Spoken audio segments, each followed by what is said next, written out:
Hello dear students. കഴിഞ്ഞ ക്ലാസ്സിൽ നമ്മൾ ആർട്ട് ആൻഡ് ലിറ്റററി എസ്തെറ്റിക്സിൽ നമ്മൾ പോയിട്രി ആൻഡ് മ്യൂസിക് എന്ന് പറയുന്ന സെക്ഷനിൽ നമ്മൾ പോയിംസ് പുട്ട് ടു മ്യൂസിക് എന്നുള്ളത് നമ്മൾ പഠിച്ചു. അതായത് നമ്മൾ കണ്ടു എങ്ങനെയാണ് ടെന്നിസൻ്റെ ദ ലേഡി ഓഫ് ഷാലറ്റ് എന്ന് പറയുന്ന പോയം ലൊറീന മാക്കനെറ്റ് മ്യൂസിക് ആക്കി മാറ്റിയിരിക്കുന്നത് എന്നുള്ളത് നമ്മൾ കണ്ടു. Now ഈ ക്ലാസ്സിൽ വരുമ്പോഴത്തേക്കും നമ്മൾ പഠിക്കുന്നത് എന്താണെന്ന് വെച്ച് കഴിഞ്ഞാൽ മ്യൂസിക് ആസ് റെസിസ്റ്റൻസ് ആണ്. അതായത് സംഗീതം എങ്ങനെ റെസിസ്റ്റൻസിനായിട്ട് ഉപയോഗിക്കുന്നു. നൗ എന്താണ് റെസിസ്റ്റൻസ് എന്ന് വെച്ച് കഴിഞ്ഞാൽ ഏതെങ്കിലും ഒരു സംവിധാനത്തിന് എതിരായിട്ട് സ്ഥാപിതമായിട്ടുള്ള വ്യവസ്ഥിതികൾക്ക്, പ്രത്യേകിച്ച് ഒപ്രസീവായിട്ടുള്ള ഒരു അടിച്ചമർത്തൽ രീതിക്കൊക്കെ എതിരായിട്ട് നമ്മൾ നടത്തുന്ന ഏതൊരു പ്രതിഷേധത്തിനെയും നമ്മൾ ഇംഗ്ലീഷിൽ പ്രൊട്ടസ്റ്റ് എന്ന് പറയും. പ്രൊട്ടസ്റ്റ് നമ്മൾക്ക് പൊളിറ്റിക്കലി ചെയ്യാൻ പറ്റും. നമ്മൾക്ക് also you can do protest through the medium of art and literature. നമ്മൾക്ക് പ്രതിഷേധം നമ്മൾക്ക് സമരമുറകളിലൂടെ, അതാണ് പൊളിറ്റിക്കൽ എന്ന് പറയുന്നത്, ചെയ്യുന്നത് പോലെ തന്നെ കലാരൂപങ്ങളിലൂടെ, സാഹിത്യത്തിലൂടെ, അല്ലെങ്കിൽ പെർഫോമിംഗ് ആർട്സിലൂടെ ഒക്കെ നമ്മൾക്ക് പലപ്പോഴും നമ്മളുടെ പ്രതിഷേധം നമ്മൾക്ക് എക്സ്പ്രസ് ചെയ്യാനായിട്ട് പറ്റും. നൗ എനിവേ, നമ്മൾ ഏതെങ്കിലും ഒരു ഫോമിൽ നടത്തുന്ന പ്രതിഷേധത്തിനെയാണ് നമ്മൾ എന്തെന്ന് പറയുന്നത്, പ്രൊട്ടസ്റ്റ് എന്ന് പറയുന്നത്. സോ ഇവിടെ ഈ സെക്ഷനിലേക്ക് വരുമ്പോഴത്തേക്കും നമ്മൾ കാണാൻ പോകുന്നത് എന്താണെന്ന് വെച്ച് കഴിഞ്ഞാൽ എങ്ങനെ മ്യൂസിക് എന്തിനായിട്ട് ഉപയോഗിച്ചു, റെസിസ്റ്റൻസിന് വേണ്ടിയിട്ട് ഉപയോഗിച്ചു എന്നുള്ളതാണ് കാണാൻ പോകുന്നത്. And it is discussed in the context of United States of America. Okay, United States of America എന്ന് പറയുന്ന രാജ്യത്തിൻ്റെ ഒരു പ്രത്യേക രാഷ്ട്രീയ അല്ലെങ്കിൽ ചരിത്ര കാലഘട്ടം എടുത്തിട്ടാണ് ഈ ഒരു സംഭവം നിങ്ങൾക്കായിട്ട് പ്രിസ്ക്രൈബ് ചെയ്തിരിക്കുന്നത്. നൗ ഇവിടെ നമ്മൾ കൺസിഡർ ചെയ്യുന്ന രണ്ട് വർക്കാണ്. ഒന്ന് എന്ന് പറയുന്നത് ബില്ലി ഹോളിഡേ എന്ന് പറയുന്ന ഒരു ജാസ് സിംഗർ ഉണ്ടായിരുന്നു. അവരുടെ സ്ട്രേഞ്ച് ഫ്രൂട്ട് എന്ന് പറഞ്ഞിട്ട് വളരെ ഫേമസ് ആയിട്ടുള്ള ഒരു സോങ് ഉണ്ട്. നമ്മൾ കൺസിഡർ ചെയ്യുന്ന ആദ്യത്തെ പീസ് ഓഫ് ലിറ്ററേച്ചർ ഇതാണ്, ബില്ലി ഹോളിഡേയുടെ സ്ട്രേഞ്ച് ഫ്രൂട്ട് ആണ്. രണ്ടാമത്തത് ലാങ്സ്റ്റൺ ഹ്യൂസ് എന്ന് പറഞ്ഞിട്ട് ബില്ലി ഹോളിഡേയുടെ കണ്ടംപററി ആയിട്ട് അതേ കാലഘട്ടത്തിൽ തന്നെ ജീവിച്ചിരുന്ന ഒരു പോയിറ്റ് ഉണ്ട്. ഓക്കെ, അദ്ദേഹത്തിന്റെ ഹാർലം എന്ന് പറയുന്ന, ഹാർലം HARLEM, ദ സ്ക്രീനിൽ കാണാൻ പറ്റും, ഹാർലം എന്ന് പറയുന്ന പോയമാണ് നമ്മൾ കൺസിഡർ ചെയ്യുന്ന രണ്ടാമത്തെ ലിറ്റററി പീസ്. ഈ രണ്ട് പീസ് വെച്ചിട്ടാണ് നമ്മൾ എന്ത് ഡിസ്കസ് ചെയ്യാൻ പോകുന്നത്, how music or poetry can be used as A form of resistance. അതായത് സ്ഥാപിതമായിട്ടുള്ള അടിച്ചമർത്തൽ നയങ്ങൾക്കെതിരായിട്ട് പ്രതികരിക്കാനായിട്ട് നമ്മൾക്ക് എങ്ങനെ സാഹിത്യം അല്ലെങ്കിൽ സംഗീതം ഉപയോഗിക്കാം എന്നുള്ളത് ചർച്ച ചെയ്യാനായിട്ട് പോകുന്നത്. നൗ ചർച്ചയിലേക്കൊക്കെ വരുന്നതിന് മുൻപ്, അല്ലെങ്കിൽ ഈ രണ്ട് പീസസ് ഓഫ് ലിറ്ററേച്ചർ നമ്മൾ കൺസിഡർ ചെയ്യുന്നതിന് മുൻപ്, you need to get a background of or you need to know the historical context of these two pieces of literature. ഈ രണ്ട് സാഹിത്യകൃതികളുടെ ഒരു സാമൂഹികമായിട്ടുള്ള രാഷ്ട്രീയപരമായിട്ടുള്ള ഒരു പശ്ചാത്തലം നമ്മൾ മനസ്സിലാക്കേണ്ടതായിട്ടുണ്ട്. And as part of that you need to study Harlem Renaissance. Now നമ്മൾക്ക് അറിയാവുന്ന കാര്യമാണ്, America എന്ന് പറയുന്ന രാജ്യത്ത്, യുണൈറ്റഡ് സ്റ്റേറ്റ്സ് ഓഫ് അമേരിക്ക എന്ന് പറയുന്ന രാജ്യത്ത് ദീർഘകാലം കറുത്ത വർഗ്ഗക്കാര് ആരുടെ അടിച്ചമർത്തൽ നേരിടേണ്ടതായിട്ട് വന്നു, അവിടുത്തെ വെളുത്ത വർഗ്ഗക്കാരുടെ അടിച്ചമർത്തൽ നേരിടേണ്ടതായിട്ട് വന്നു. അവിടെ അടിമത്ത വ്യവസ്ഥിതി നിലനിന്നിരുന്നതിനെ പറ്റിയൊക്കെ നിങ്ങൾ കേട്ടിട്ടുണ്ടാകും. അതേപോലെ എബ്രഹാം ലിങ്കൺ ഏത് രീതിയിലാണ് കറുത്ത വർഗ്ഗക്കാർക്ക് വേണ്ടിയിട്ട് നിലകൊണ്ടത് എന്നൊക്കെ ഉള്ളതിനെ പറ്റിയിട്ട് നിങ്ങൾ കേട്ടിട്ടുണ്ടാകും. സോ എനിവേ, ദീർഘകാലം, ഏകദേശം 300ഓളം വർഷം അമേരിക്കയില് കറുത്ത വർഗ സമൂഹം സ്ലേവറി എന്ന് പറയുന്ന ഏറ്റവും ഹീനമായിട്ടുള്ള അടിച്ചമർത്തൽ രീതിയിലൂടെ കടന്നു പോകേണ്ടതായിട്ട് വന്നു. കോളനൈസേഷന്റെ ഭാഗമായിട്ടാണ് അമേരിക്കയിലേക്ക് ആര് കടന്നു വരുന്നത്, കറുത്ത വർഗ്ഗക്കാർ കടന്നു വരുന്നത്. അവിടുത്തെ പ്ലാന്റേഷൻസിലൊക്കെ വർക്ക് ചെയ്യിപ്പിക്കാൻ വേണ്ടിയിട്ട് എങ്ങനെയാണോ മറ്റു പല രാജ്യങ്ങളിലേക്കും കറുത്ത വർഗ്ഗക്കാർ കടന്നു വന്നത്, അതേ രീതിയിലാണ് ആഫ്രിക്കയിൽ നിന്ന് കറുത്ത വർഗ്ഗക്കാർ എവിടേക്കും എത്തുന്നത്, അമേരിക്കയിലേക്കും എത്തുന്നത്. സോ ഇങ്ങനെ വന്ന കറുത്ത വർഗ്ഗക്കാര് അവിടെ അധിവസിക്കുകയും അവിടെ ജീവിക്കുകയും തലമുറകൾ പിന്നിടുകയും ഒക്കെ ചെയ്തു. പക്ഷേ അവരുടെ ജീവിത രീതിയിൽ പ്രത്യേകിച്ച് മാറ്റങ്ങളൊന്നും വന്നില്ല.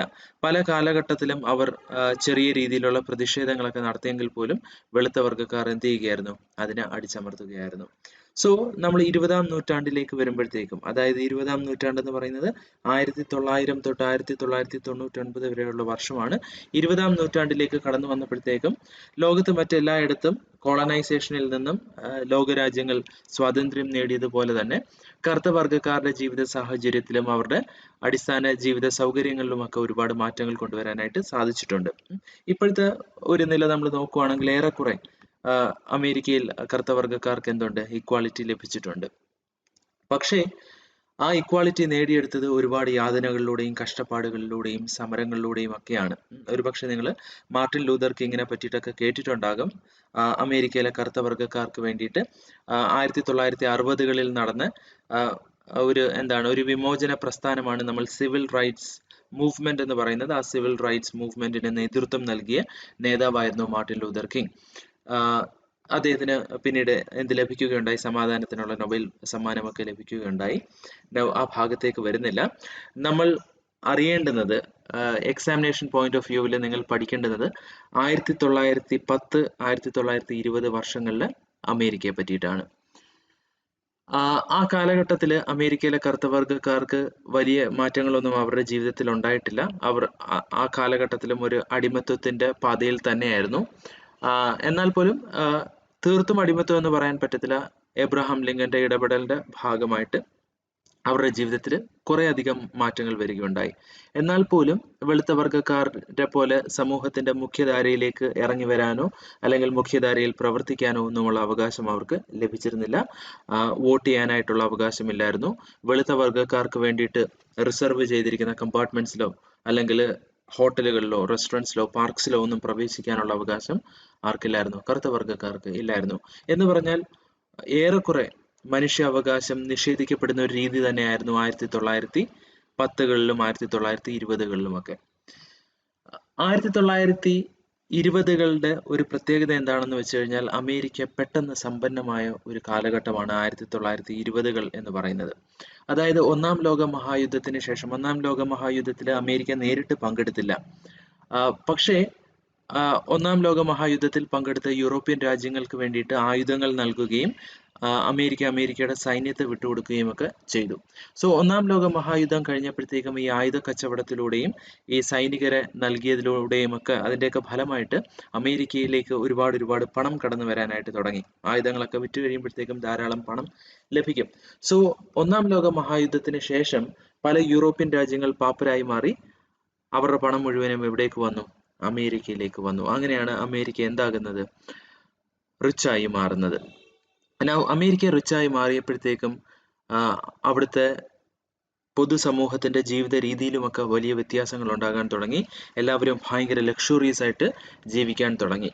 ഈ ഒരു കാലഘട്ടത്തിനെയാണ് നമ്മൾ റോറിംഗ് 20s എന്നൊക്കെയാണ് പറയുന്നത്. Roaring 20s. ഓക്കെ. സോ വളരെ റിച്ചായ ഒരു കാലഘട്ടം 1920-കൾ. ഈ ഒരു കാലഘട്ടത്തിൽ വെളുത്ത വർഗ്ഗക്കാർ എന്തായി മാറി? ഭയങ്കര സമ്പന്നരായി മാറി. അമേരിക്കയിലെ വെളുത്ത വർഗ്ഗക്കാരുടെ കയ്യിലേക്ക് ധാരാളം പണം വന്നു ചേരാനായിട്ട് തുടങ്ങി. അതിൻ്റെതായിട്ടുള്ള ചില ബെനിഫിറ്റ്സ് ഒക്കെ ആർക്കും ലഭിക്കാൻ തുടങ്ങി, കറുത്ത വർഗ്ഗക്കാർക്കും ലഭിക്കാനായിട്ട് തുടങ്ങി. ഇനി നമ്മൾ വരുന്നത് ഹാർലത്തിലേക്കാണ്. ഹാർലം എന്ന് പറയുന്നത് ന്യൂയോർക്കിലെ ഒരു ടൗൺ ആണ്. ഓക്കെ. കറുത്ത വർഗ്ഗക്കാർ ഏറെക്കുറെ താമസിച്ചിരുന്ന, കറുത്ത വർഗ്ഗക്കാരുടെ സാന്നിധ്യം അത്യാവശ്യം നല്ല രീതിയിൽ ഉണ്ടായിരുന്ന ഒരു ടൗൺ ആണ് ഹാർലം എന്ന് പറയുന്നത്. 1910-കളിലും 1920-കളിലും ഹാർലം എന്ന് പറയുന്ന ന്യൂയോർക്കിലെ ടൗൺ ആണ്. ഓക്കെ. ആ ടൗണിൽ കറുത്ത വർഗ്ഗക്കാരുടെ പ്രസൻസ് കൂടുതലായിട്ട് ഉണ്ടാകാനുള്ള കാരണം എന്താണെന്ന് വെച്ച് കഴിഞ്ഞാൽ, ആ കാലഘട്ടത്തിൽ അമേരിക്കയിലെ അപ്പർ മിഡിൽ ക്ലാസ്സും അത്യാവശ്യം റിച്ച് ആയിട്ടുള്ളവരൊക്കെ അധിവസിച്ചിരുന്ന ഒരു മേഖലയാണ് ഹാർലം. ഇൻഡസ്ട്രിയൽ ഏരിയ ആണ്. സോ അവിടേക്ക് വർക്ക് ചെയ്യാൻ വേണ്ടിയിട്ട് തൊഴിലാളികളായിട്ട് കറുത്ത വർഗ്ഗക്കാരെ ധാരാളമായിട്ട് കൊണ്ടുവരാനായിട്ട് തുടങ്ങി. അങ്ങനെ വന്ന കറുത്ത വർഗ്ഗക്കാരെ അവിടെ സെറ്റിൽ ചെയ്യുകയും ജോലി ചെയ്യുകയും അവരുടെ ഫാമിലീസിനെ അവിടേക്ക് കൊണ്ടുവരികയും ഒക്കെ ചെയ്ത് അത് ഏറെക്കുറെ കറുത്ത വർഗ്ഗക്കാരുടെ നല്ല പ്രസൻസ് ഉള്ള ഒരു ഏരിയ ആയിട്ട് മാറി. എന്താ സംഭവിച്ചതെന്ന് വെച്ച് കഴിഞ്ഞാൽ, ഈ ഫാക്ടറീസിലൊക്കെ വർക്ക് ചെയ്ത് അത്യാവശ്യം പൈസ ആരുടെ കയ്യിലേക്കും വരാനായിട്ട് തുടങ്ങി? കറുത്ത വർഗ്ഗക്കാരുടെ കയ്യിലേക്കും വരാനായിട്ട് തുടങ്ങി. അവരും എഡ്യൂക്കേറ്റ് ചെയ്യാനായിട്ട് തുടങ്ങി. സോ അമേരിക്കയുടെ മറ്റു ഭാഗങ്ങളിലുള്ള കറുത്ത വർഗ്ഗക്കാരെ വെച്ച് നോക്കുമ്പോഴത്തേക്കും ജീവിത സാഹചര്യങ്ങൾ മെച്ചപ്പെട്ട കറുത്ത വർഗ്ഗക്കാരുടെ ഒരു മേഖലയായിട്ട് ഏത് സ്ഥലം മാറി? ഹാർലം എന്ന് പറയുന്ന സ്ഥലം മാറി.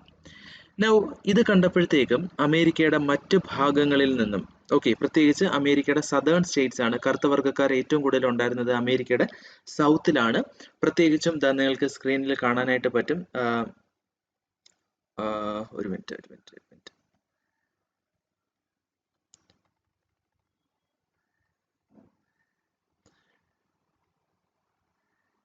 ഓക്കെ, ഒരു minute. Okay, anyway southern States ഞാൻ ഈ നോട്ടിൽ എവിടെയോ ഞാനത് ഇൻക്ലൂഡ് ചെയ്തിട്ടുണ്ട്. സദേൺ സ്റ്റേറ്റ്സ് എന്ന് പറയുന്നത് Texas, Carolina, South Carolina, then എന്താ ഈ മിസിസിപ്പി പോലെയൊക്കെയുള്ള സ്റ്റേറ്റുകളെയാണ് നമ്മൾ സദേൺ സ്റ്റേറ്റ്സ് എന്ന് പറയുന്നത്. കറുത്ത വർഗ്ഗക്കാരുടെ പ്രസൻസ് കൂടുതലായിട്ടുണ്ടായിരുന്ന സ്റ്റേറ്റ്സ് ആണ് സദേൺ സ്റ്റേറ്റ്സ്, അമേരിക്കയുടെ സൗത്തിൽ കിടക്കുന്ന സ്റ്റേറ്റ്സ്. സോ അവിടെ നിന്നും കൂടുതലായിട്ടും ആളുകൾ അമേരിക്കയുടെ വെസ്റ്റിലേക്ക് വരാൻ തുടങ്ങി. വെസ്റ്റ് എന്ന് പറയുന്നത് ന്യൂയോർക്ക് പോലെയൊക്കെയുള്ള സ്റ്റേറ്റ്സ് ഉള്ള ഭാഗമാണ് അമേരിക്കയുടെ വെസ്റ്റ് എന്ന് പറയുന്നത്. നൗ അവിടുത്തെ പ്രധാനപ്പെട്ട നഗരങ്ങളിലേക്ക്, okay, like Chicago, Philadelphia, Detroit പോലെയൊക്കെയുള്ള സ്ഥലങ്ങളിലേക്ക് കൂടുതലായിട്ടും കറുത്ത വർഗ്ഗക്കാർ വരാനായിട്ട് തുടങ്ങി. ഏറിയ ഭാഗവും വന്നത് എവിടേക്കാണ്? ഹാർലം എന്ന് പറയുന്ന ന്യൂയോർക്കിലെ പ്രൊവിൻസിലേക്കാണ് വന്നത്. നൗ ഇതിന്റെ ഒരു ഫലമായിട്ട് ഹാർലം എന്ന് പറയുന്ന ഇടം കറുത്ത വർഗ്ഗക്കാരുടെ മെജോറിറ്റി ഉള്ള ഒരു സ്ഥലമായിട്ട് മാറി. പ്രത്യേകിച്ചും എഡ്യൂക്കേറ്റഡ് ആയിട്ടുള്ള മിഡിൽ ക്ലാസ് ബ്ലാക്ക് പീപ്പിൾ ഉള്ള ഒരു സ്ഥലമായിട്ട് ഹാർലം മാറി. സോ മെജോറിറ്റി ബ്ലാക്സ് വന്നപ്പോഴത്തേക്കും അവിടെയുള്ള കറുത്ത വർഗ്ഗക്കാർക്ക് തങ്ങളുടെ ആർട്ട് ഫോംസ് അല്ലെങ്കിൽ സാഹിത്യമൊക്കെ എക്സ്പ്രസ് ചെയ്യാനായിട്ട് കുറച്ചൊരു ധൈര്യം കിട്ടി. ഓക്കെ, കാരണം മെജോറിറ്റിയും ആരാണ് അവിടെ ഉള്ളത്? മെജോറിറ്റിയും അവരാണ്. മാത്രമല്ല മെജോറിറ്റി കറുത്ത വർഗ്ഗക്കാരായപ്പോഴത്തേക്കും അവർ ചെറിയ ചെറിയ സ്റ്റേജുകളൊക്കെ സെറ്റ് ചെയ്ത് അവരുടെ ആർട്ട് ഫോംസ് ഒക്കെ ഡിസ്പ്ലേ ചെയ്യാനും ചെറിയ രീതിയിൽ നാടകങ്ങളൊക്കെ സംഘടിപ്പിക്കാനും ഒക്കെ തുടങ്ങി.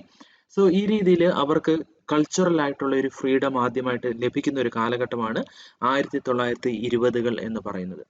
ഇത് പതുക്കെ ഒരു റിനൈസൻസിന് വഴിതെളിച്ചു. റിനൈസൻസ് എന്ന് പറയുന്നത് നമ്മൾ നവോത്ഥാനം എന്ന് പറയത്തില്ലേ, അതായത് മുമ്പൊരിക്കലും ഇല്ലാത്ത ഒരു രീതിയിൽ സാംസ്കാരികമായിട്ടുണ്ടാകുന്ന ഒരു അഭിവൃദ്ധി അല്ലെങ്കിൽ എന്താണ് സാംസ്കാരികമായിട്ടുണ്ടാകുന്ന ഒരു വളർച്ചയാണ് നമ്മൾ റിനൈസൻസ് എന്ന് പറയുന്നത്. നവോത്ഥാനം നമ്മൾ മലയാളത്തിൽ പറയും.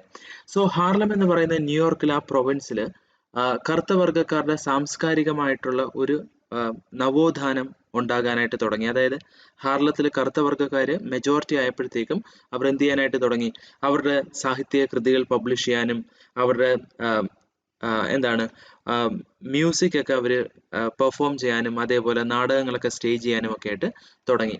ഈ രീതിയിൽ ഉണ്ടായ കറുത്ത വർഗ്ഗക്കാരുടെ ഒരു കൾച്ചറൽ ബൂം, ഓക്കെ, BOOM, ഒരു കൾച്ചറൽ ബൂമാണ് പിന്നീട് ഏത് പേരിൽ അറിയാൻ തുടങ്ങിയത്? ഹാർലം റിനൈസൻസ് എന്ന് പറയുന്ന പേരിൽ അറിയാനായിട്ട് തുടങ്ങിയത്. ഇതിന് മറ്റൊരു പേരും കൂടെ ഉണ്ടായിരുന്നു. It was also known as the new negro movement. അത് 1925 അലൻ ലോക്ക് എന്ന് പറയുന്ന ഒരു അമേരിക്കൻ സാഹിത്യകാരൻ കറുത്ത വർഗ്ഗക്കാരുടെ കവിതകളുടെ ഒരു ആന്തോളജി പബ്ലിഷ് ചെയ്തു. It was titled the new negro. ആ ന്യൂ നീഗ്രോ എന്ന് പറയുന്ന ആ ബുക്കിന്റെ പേരിൽ നിന്നാണ് ഹാർലം റിനൈസൻസിന് ഏത് പേര് വന്നത്? ന്യൂ നീഗ്രോ മൂവ്മെന്റ് എന്ന് പറയുന്ന പേര് വന്നത്. Okay,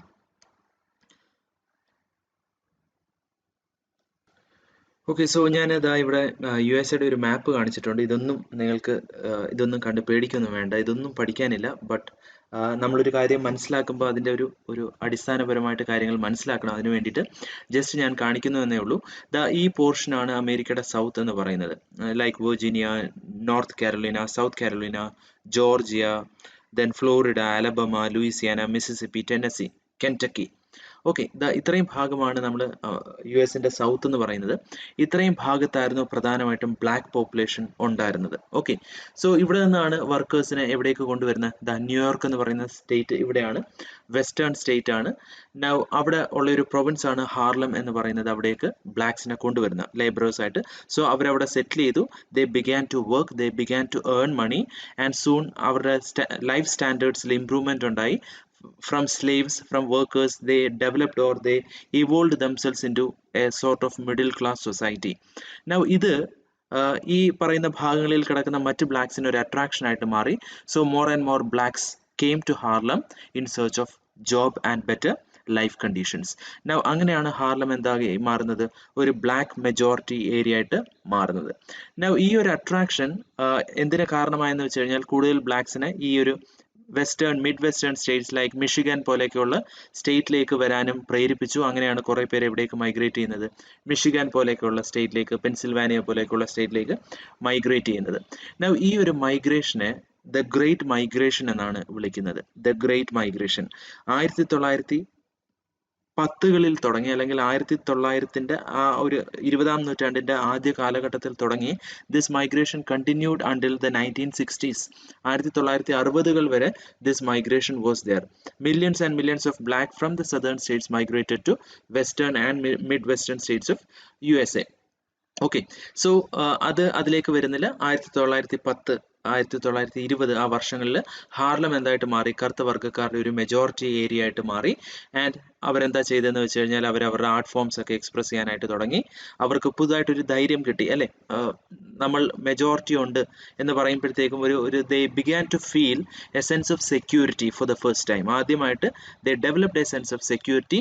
and it is this sense of security and courage that prompted them to express their art forms. തങ്ങളുടെ കലാ വാസനകളെ വികസിപ്പിക്കാനും എക്സ്പ്രസ് ചെയ്യാനും ഒക്കെ ഉള്ള ഒരു ധൈര്യം അവർ കണ്ടെത്തി. And it is this that resulted in Harlem renaissance. Harlem renaissance സംഭവിക്കുന്ന 1920-കളിലാണ്. ഓക്കെ, അതിന്റെ ഡെവലപ്മെന്റ് ഒക്കെയാണ് ഞാൻ ഇവിടെ പറഞ്ഞിരിക്കുന്നത്. ഇനി നമ്മളിപ്പം പറഞ്ഞ കാര്യങ്ങളാണ്, വായിച്ചു നോക്കുമ്പോഴത്തേക്ക് നിങ്ങൾക്ക് മനസ്സിലാകും. സോ പ്രധാനമായിട്ടും സംഭവിച്ച ചില മൈൽ സ്റ്റോൺസ് എന്താണെന്ന് വെച്ച് കഴിഞ്ഞാൽ, ആദ്യമായിട്ട് കറുത്ത വർഗ്ഗക്കാർ അവരുടെ ചില നാടകങ്ങൾ സ്റ്റേജ് ചെയ്യാൻ തുടങ്ങി. ആ നാടകങ്ങളുടെ പേരാണ് ഇവിടെ തന്നിരിക്കുന്നത്. Like Granny Maumee, the rider of dreams, Simon the Cyrenian പോലെയൊക്കെയുള്ള നാടകങ്ങൾ അവർ സ്റ്റേജ് ചെയ്യാൻ തുടങ്ങി. ആൻഡ് ഓൾസോ എനിക്ക് തോന്നുന്നു ഇറ്റ് വാസ് ഇൻ 1925 ഒരു കമ്മ്യൂണിസ്റ്റ് പോയിട്ടാണ് Claude McKay. He published a poem called If We Must Die എന്ന് പറയുന്നത് ഒരു സോണറ്റ് ആണ്.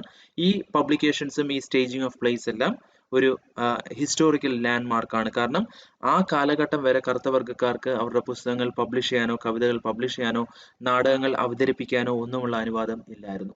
ഓക്കെ, സോ ഹാർലത്തിൽ ആദ്യമായിട്ട് ഈ കാര്യങ്ങളൊക്കെ നടന്നതാണ് എന്തിന് കാരണമായത്? ഒരു സോർട്ട് ഓഫ് റിനൈസൻസിന് കാരണമായത്. സോ കറുത്ത വർഗ്ഗക്കാർ പുസ്തകങ്ങൾ പബ്ലിഷ് ചെയ്യാൻ തുടങ്ങിയപ്പോഴത്തേക്കും it inspired more and more black writers to come forward and publish their writings. നാടകങ്ങൾ സ്റ്റേജ് ചെയ്യാൻ തുടങ്ങിയപ്പം it inspired more and more actors and performers to come forward and perform their craft. And also painters ഒക്കെ മുന്നോട്ട് വരാനായിട്ട് തുടങ്ങി. So മൊത്തത്തിൽ സാംസ്കാരികമായിട്ടുള്ള ഒരു നവോത്ഥാനം എവിടെ നടന്നു? ഹാർലം എന്ന് പറയുന്ന ന്യൂയോർക്കിലെ ആ പ്രൊവിൻസിൽ നടന്നു. ഇവിടെ ഈ കാലഘട്ടത്തിലെ ഏറ്റവും പ്രോമിനന്റ് ആയിട്ടുള്ള റൈറ്റേഴ്സ്, അതായത് ഈ ഹാർലം റിനൈസൻസിന് കൊടി പിടിച്ചവരാണ് writers like Langston Hughes, then W.E.B. Du Bois, Zora Neale Hurston, Jean Toomer, Countee Cullen എന്നൊക്കെ പറയുന്നത് ആ കാലഘട്ടത്തിൽ ഏറ്റവും പ്രോമിനന്റ് ആയിട്ട് നിന്നിരുന്ന എഴുത്തുകാരാണ്. ഇതിനകത്ത് ലാങ്സ്റ്റൺ ഹ്യൂസ് നമ്മൾ ഡീറ്റെയിൽ ആയിട്ട് ലാങ്സ്റ്റൺ ഹ്യൂസിന്റെ ഒരു പോയം നമ്മൾക്ക് പഠിക്കാനായിട്ടുണ്ട്.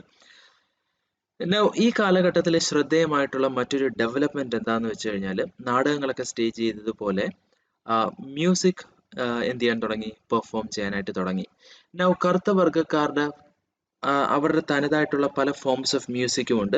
അതിൽ ഒന്നായിരുന്നു ജാസ് മ്യൂസിക് എന്ന് പറയുന്നത്. ഓക്കെ, ജാസ് മ്യൂസിക് ശരിക്കും ഒറിജിനേറ്റ് ചെയ്യുന്ന 1920-കളിലാണ്. ലൂയിസിയാന എന്ന് പറയുന്ന സ്റ്റേറ്റിൽ ന്യൂ ഓർലിയൻസ് എന്ന് പറയുന്ന സ്ഥലത്താണ് ജാസ് ഒറിജിനേറ്റ് ചെയ്യുന്നത്. എന്താണ് ശരിക്കും ജാസ് എന്ന് വെച്ച് കഴിഞ്ഞാൽ, it was a kind of a fusion music. Okay, traditional African മ്യൂസിക്കും യൂറോപ്യൻ മ്യൂസിക്കിന്റെയും കൂടെ ഒരു ബ്ലെൻഡ് ആയിരുന്നു എന്തെന്ന് പറയുന്നത് ജാസ് മ്യൂസിക് എന്ന് പറയുന്നത്. ഹാർലം റിനൈസൻസ് നടന്നതിന്റെ ഭാഗമായിട്ട് ജാസ് മ്യൂസിക് എന്ത് ചെയ്യാൻ തുടങ്ങി? സിംഗേഴ്സും പെർഫോമേഴ്സും സ്റ്റേജിൽ പെർഫോം ചെയ്യാനായിട്ട് തുടങ്ങി. And it immediately became very popular. 1920-കളിൽ തുടങ്ങുന്ന ജാസ് മ്യൂസിക് 1920-കളുടെ അവസാനമായപ്പോഴത്തേക്കും ഭയങ്കര പോപ്പുലറായി മാറി. ഭയങ്കര ട്രെൻഡി ആയിട്ടുള്ള ഒരു കൈൻഡ് ഓഫ് മ്യൂസിക് ആയിരുന്നു എന്തെന്ന് പറയുന്നത് ജാസ് മ്യൂസിക് എന്ന് പറയുന്നത്. And it got immediate attention not only from the black population in USA but also from the whites in USA as well as Europe. USA-ലും യൂറോപ്പിലുമുള്ള വൈറ്റ്സിനിടയിൽ പോലും ജാസ് മ്യൂസിക് എന്തായിട്ട് മാറി? വളരെ popular ആയിട്ട് മാറി. ജാസ് മ്യൂസിക് പോപ്പുലറൈസ് ചെയ്ത ചില ആർട്ടിസ്റ്റുകളുണ്ട്, like Louis Armstrong, Duke Ellington, Charlie Parker എന്നൊക്കെ പറഞ്ഞിട്ട് കുറെ ജാസ് മ്യൂസീഷ്യൻസ് ഉണ്ടായിരുന്നു. അവരുടെ സോങ്സ് ജാസ് മ്യൂസിക് എന്ത് ചെയ്യാൻ തുടങ്ങി? യൂറോപ്പിലൊക്കെ ഭയങ്കര പോപ്പുലർ ആകാനായിട്ട് തുടങ്ങി. ജാസ് മ്യൂസിക്കിന്റെ ഒരു ബേസിക് നേച്ചർ എന്താണെന്ന് വെച്ച് കഴിഞ്ഞാൽ, അത്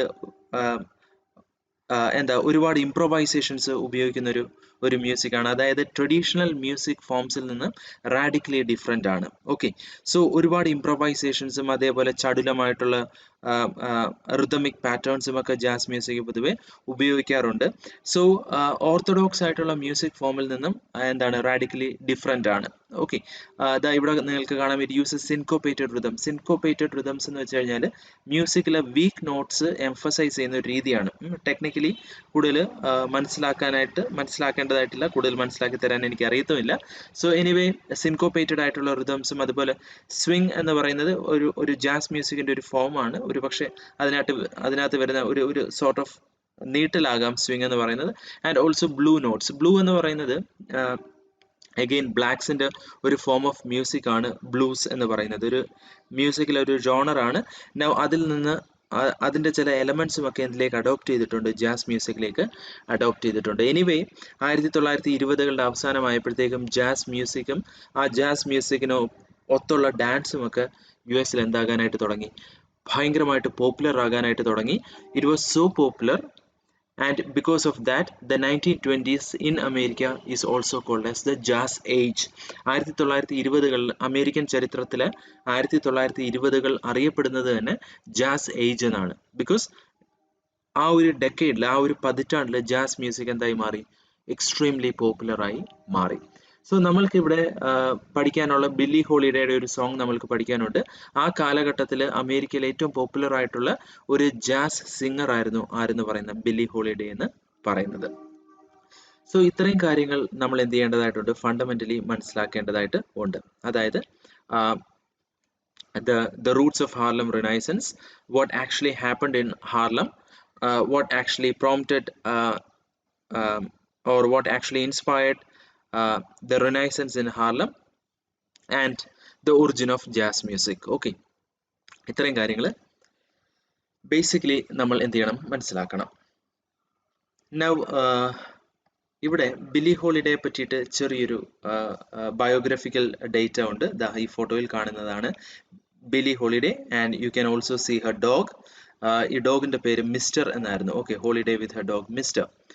നൗ ബില്ലി ഹോളിഡേ 1915 ജനിക്കുന്നത്. Her original name was Eleanora Fagan എന്നുള്ളതായിരുന്നു original name.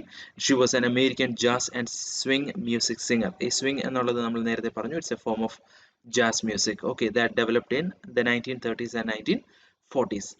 Now she was later nicknamed Lady Day. ഇതൊരു ക്വസ്റ്റ്യൻ ആയിരിക്കാം. ലൈക്ക് ബില്ലി ഹോളിഡേയുടെ നിക്നെയിം എന്താണെന്നോ അല്ലെങ്കിൽ ലേഡി ഡേ എന്ന് പറയുന്ന നിക്നെയിമിൽ അറിയപ്പെട്ടിരുന്നത് ആരാണെന്നോ വേണമെങ്കിൽ ഒരു 1 മാർക്ക് ക്വസ്റ്റ്യൻ ആയിട്ട് വരാം. നൗ ബില്ലി ഹോളിഡേയുടെ കൂടെ ഉണ്ടായിരുന്ന ഒരു ഇൻസ്ട്രുമെന്റലിസ്റ്റ് ആണ് Lester Young. He was actually a saxophonist. Saxophone play ചെയ്യുന്നത് ഈ ഇമേജിൽ കാണാം. സാക്സോഫോൺ പ്ലേ ചെയ്യുന്നവരെയാണ് സാക്സോഫോണിസ്റ്റ് എന്ന് പറയുന്നത്. And he was also an occasional clarinetist. Clarinet എന്ന് പറയുന്നത് ഒരു കൈൻഡ് ഓഫ് ഫ്ലൂട്ട് ആണ്. ഈ സ്ക്രീനിൽ കാണുന്നതാണ് ക്ലാരിനെറ്റ്. സോ സാക്സോഫോണും ക്ലാരിനെറ്റ് ഒക്കെ പ്ലേ ചെയ്യുന്ന ഒരു ഇൻസ്ട്രുമെന്റലിസ്റ്റ് ആയിരുന്നു Lester Young. Lester Young Billie ഹോളിഡേയുടെ ഫ്രണ്ട് മ്യൂസിക് പാർട്ണറും ഒക്കെ ആയിരുന്നു. നൗ ലെസ്റ്റർ യങ് ആണ് ബില്ലി ഹോളിഡേ ഏത് പേരിട്ട് വിളിക്കുന്നത്, ലേഡി ഡേ എന്ന് പറയുന്ന പേരിട്ട് വിളിക്കുന്നത്. So this can also come up as a question like who nicknamed Billie Holiday as Lady Day. The answer is Lester Young. ഇതുപോലൊക്കെയുള്ള കൊച്ചു കൊച്ചു കാര്യങ്ങൾ മാത്രം പഠിച്ചു വെച്ചാൽ മതി, ബാക്കി കാര്യങ്ങൾ ജസ്റ്റ് അറിഞ്ഞിരുന്നാൽ മാത്രം മതി. Okay, now Holiday had an innovative influence on jazz music and pop singing. So jazz musicനെ വല്ലാതെ സ്വാധീനിച്ച അല്ലെങ്കിൽ ജാസ് മ്യൂസിക്കിനെ പോപ്പുലറൈസ് ചെയ്ത ഒരു സിംഗറാണ് Billie Holiday. And also pop സിംഗറും കൂടെ ആയിരുന്നു. Her vocal style, strongly inspired by jazz instrumentalists, pioneered a new way of manipulating phrasing and tempo. അതായത് വാക്കുകളൊക്കെ ഫ്രേസ് ചെയ്യുന്ന ഒരു രീതിയിൽ തൻ്റെതായിട്ടുള്ള ഇന്നോവേഷൻ അല്ലെങ്കിൽ ഇന്നോവേറ്റീവ് സ്റ്റൈൽസും ആ ടെമ്പോയിൽ ഉള്ള വേരിയേഷൻസും അത് നമ്മൾ ഈ സോങ് കേൾക്കുമ്പോൾ നിങ്ങൾക്ക് മനസ്സിലാകും. വളരെ യുണീക്ക് ആയിട്ടുള്ള ഒരു സിംഗിങ് സ്റ്റൈൽ ആർക്കുണ്ടായിരുന്നു, ബില്ലി ഹോളിഡേക്ക് ഉണ്ടായിരുന്നു. She was known for her vocal delivery and improvisational skill. അവരുടെ വോക്കൽ എബിലിറ്റി, ഈ പറഞ്ഞ ഒരു ടെമ്പോയൊക്കെ മാനിപ്പുലേറ്റ് ചെയ്യാനും അഡ്ജസ്റ്റ് ചെയ്യാനും വാക്കുകളൊക്കെ തൻ്റെതായിട്ടുള്ള രീതിയിൽ ഫ്രേസ് ചെയ്യാനും ഒക്കെ ഉള്ള ഒരു എബിലിറ്റിയാണ് ബില്ലി ഹോളിഡേ എന്താക്കി മാറ്റിയത്, പോപ്പുലർ ആക്കി മാറ്റിയത്. ഇവിടെ ബില്ലി ഹോളിഡേയുമായിട്ട് റിലേറ്റ് ചെയ്ത് ഒരു കാര്യം കൂടെ പഠിച്ചിരിക്കണം. ബില്ലി ഹോളിഡേ 1950കളിൽ തൻ്റെ ഓട്ടോബയോഗ്രഫി എഴുതുകയുണ്ടായി. It was titled Lady sings the blues. Okay, ഓട്ടോബയോഗ്രഫിയുടെ ടൈറ്റിലാണ്. This can also come up as a question. Billie Holiday's autobiography.